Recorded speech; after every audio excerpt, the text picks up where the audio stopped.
నేను 10th అయిపోగానే coaching చేరాను. చాలా బలవంతంగా నేను బలవంత పెట్టి చేరితే అక్కడ మాకు హాస్టల్ ఉండేది. హాస్టల్లో వార్డెన్ ఉండేవాడు. ఓనర్ గారికి తమ్ముడు ఆయన. అతను అక్కడ వంటామని ఒక ఆమెను గోకేవాడు. ఇలా ఇలా మాకందరికీ అతని వీక్నెస్ అర్థమైన తర్వాత బాగా కొట్టేవాడు కూడా.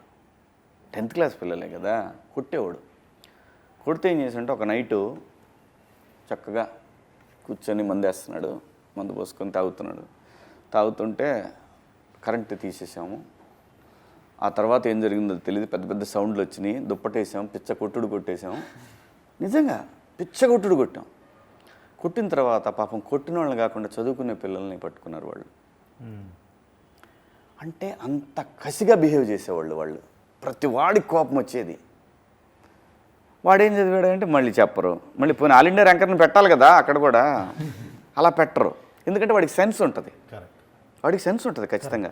పిల్లలు ఎంత స్ట్రెస్కి గురవుతున్నారు, మనం వాళ్ళకి ఎంత చక్కగా, అదే చైతన్యరావు అన్నారు ఆ క్యారెక్టర్, అలాంటి వాడు పడుకున్నాడంటే ఫోన్లే పాపం పొద్దున్న 6 నుంచి పడుకున్నాను, కొట్టడం కావాలి ఇమీడియట్. ఏంటి గురు మరి పొద్దున్నే 6కి 4:30కి లేపి. సార్ మా timing sir morning 6 to night 10:30. నేను చదివింది మార్నింగ్ 6 to నైట్ 10:30. 5కి సాంగ్స్ పెట్టి లేపుతారు. అంటే 17 hours. అవును, 17 hours.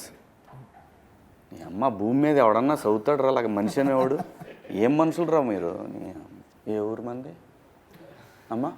రాజమండ్రి సార్. రాజమండ్రి దగ్గర ఏ ఊరు సార్? రాజమండ్రి. ఏ ఊరు రాజమండ్రి దగ్గర?